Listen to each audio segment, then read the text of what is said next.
Hello friends. तो अपनी Rajasthan history में लगभग सारे राजा पूरे कर चुके हैं। अपना अंतिम बचा है रावे चंद्रसेन।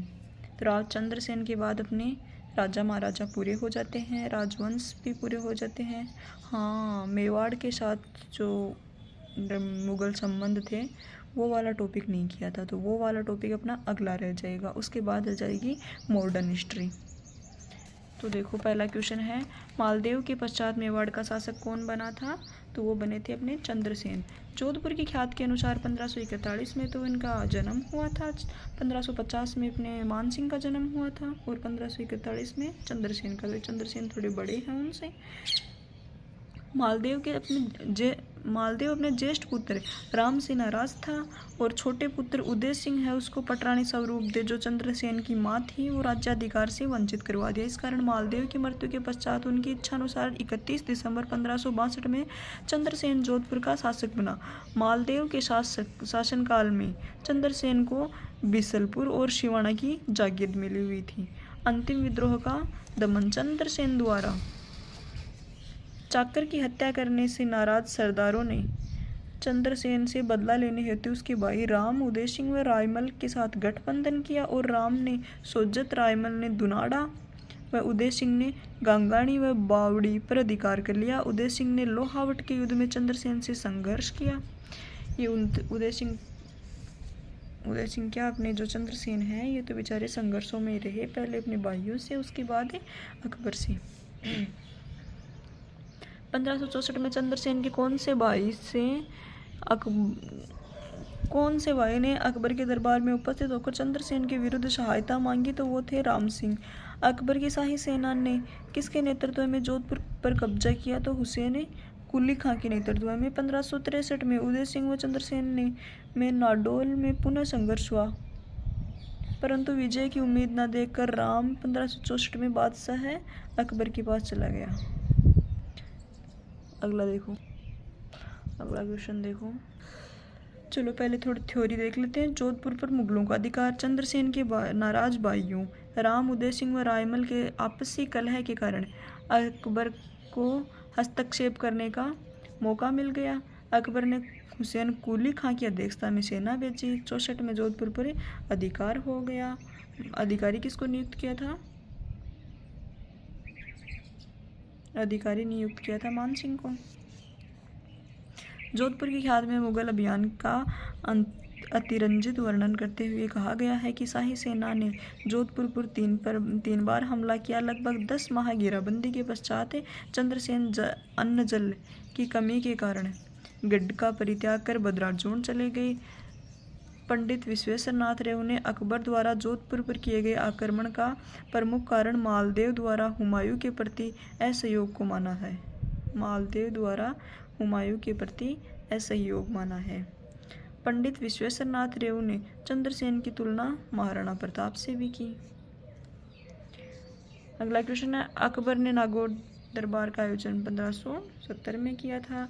नागौर दरबार में चंद्रसेन उपस्थित हुए थे लेकिन फिर वापस आ गए। अजमेर यात्रा के दौरान मारवाड़ में पड़े अकाल निवारणार्थ नागौर पहुंचकर अपने सैनिकों से तालाब खुदवाया। सुकर तालाब कहलाता है। इस दरबार का वास्तविक उद्देश्य मारवाड़ की राजनीतिक स्थिति का अध्ययन करना था। नागौर दरबार में चंद्रसेन भी जोधपुर की प्राप्ति की आशा से सम्मिलित हुए, मगर अकबर का चंद्रसेन के भाइयों राम और उदय सिंह की ओर झुकाव देखकर वह नागौर दरबार से लौट आए। मारवाड़ के चंद्रसेन ने मुगलों से संघर्ष के लिए किस स्थान पर सेना संगठित की? बदराजूण में। 1574 में चंद्रसेन के विद्रोही होने पर अकबर ने उसे दंड देने के लिए किसे भेजा? राय सिंह को।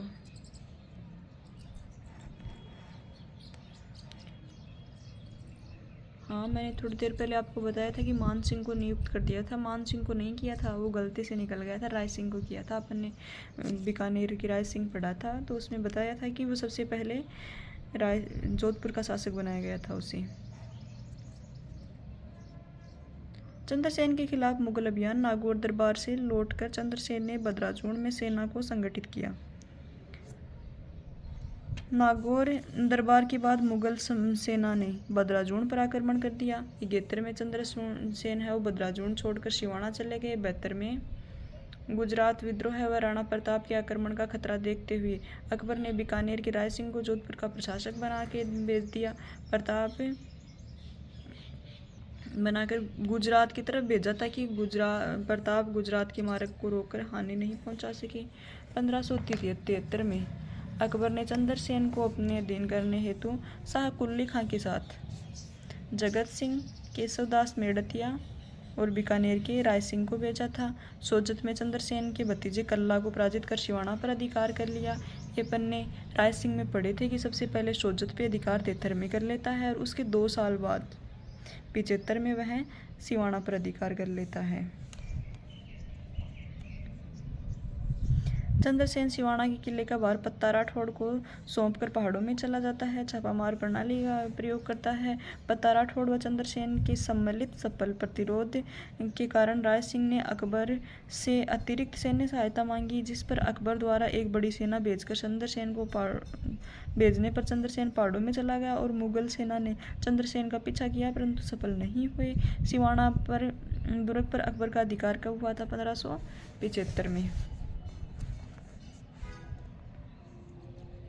चंद्रसेन को अधीन करने के लिए 1575 में जलाल खां के नेतृत्व में सिवाना की तरफ अकबर ने बड़ी सेना फिर से भेजी, जिसमें सैयद अहमद, सैयद हासिम, सिमाल खां आदि शामिल थे। इस सेना पर चंद्रसेन ने अवसर पाकर देवीदास के साथ मिलकर आक्रमण कर दिया। इस आक्रमण में जो जलाल खां है वो मारे गए।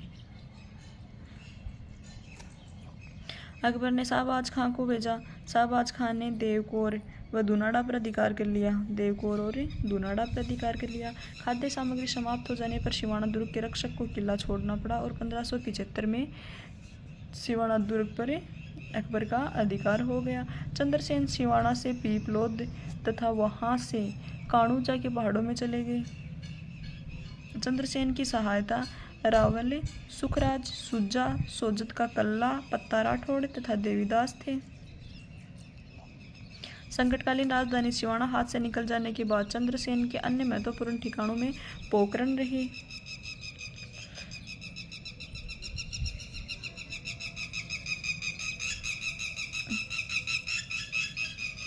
पोखरण पर अक्टूबर 1575 में जैसलमेर के राव हर्राय ने आक्रमण कर दिया। पोखरण में चंद्रसेन का किलेदार आनंद राम पंचोली था। 4 माह की युद्धबंदी के बाद चंद्रसेन ने 1 लाख फरिये के बदले पोखरण 1576 को बाटी राव हर्राय को दे दिया। पोखरण भी बेच दिया इन्होंने क्योंकि पैसों की, धन दौलत की बहुत कमी हो गई थी।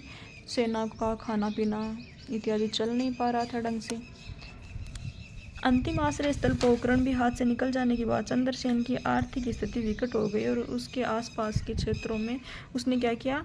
लूटखोज शुरू कर दी। और इस नीति से मारवाड़ के लोग चंद्रसेन से अप्रसन्न हो गए कि ऐसा भी कोई राजा होता है जो हम ही को लूट लूट के खाता है।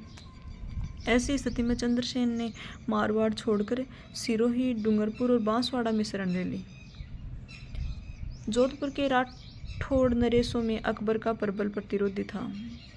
तो ये अपने चंद्रसेन थे। चंद्रसेन की मृत्यु कब हुई? तो ये हुई थी 1581 में, बहुत जल्दी हो गई। 1579 में चंद्रसेन ने सरवाड़ के मुगल थानों को लूटकर अपने अधिकार में कर लिया था। बाद में उसने अजमेर पर भी दावे बोलने शुरू कर दिए थे। उपरोक्त समाचार मिलने के बाद अकबर ने पायंदा मोहम्मद खां के नेतृत्व में सेना भेजी। 1580 में चंद्रसेन ने इस सेना का सामान लूट लिया परंतु असफल होकर पुनः पहाड़ों में लौटना पड़ा। कुछ दिनों के बाद चंद्रसेन को पुनः संगठित कर 7 जुलाई 1580 को सोजत पर हमला किया। सोजत पर अधिकार कर उसने सारण के पर्वतों में अपना निवास स्थान बनाया। 11 जनवरी 1581 को इनकी मृत्यु हो गई। जोधपुर की ख्यात के अनुसार चंद्रसेन के सामंत वेरसल ने विश्वासघात कर भोजन में जहर दे दिया। विश्वासघाती कौन था यहाँ पे? वेरसल था, जिससे चंद्रसेन की मृत्यु हो गई। अब देखो, राव चंद्रसेन अकबरकालीन राजस्थान का प्रथम स्वतंत्र प्रकृति का शासक था। चंद्रसेन द्वारा की गई संघर्ष की शुरुआत को प्रताप ने जारी रखा और इसी कारण चंद्रसेन को प्रताप का अग्रगामी, मारवाड़ का प्रताप कहा जाता है। इतिहास में समुचित महत्व न मिलने के कारण चंद्रसेन को मारवाड़ का भूला बिसरा शासक भी नायक भी कहा जाता है। चंद्रसेन पहला राजपूत शासक था जिसने अपनी रणनीति में किलों के स्थान पर पहाड़ों और जंगलों का प्राथमिकता दी। जोधपुर राज्य 1581 से 83 तक खालसा रहा और चंद्रसेन की मृत्यु के बाद मारवाड़ की गद्दी पर उसके भाई उदय सिंह का अधिकार हो गया। इसी के साथ अपने सारे राजा और मुगल पूरे होते हैं। Thank you.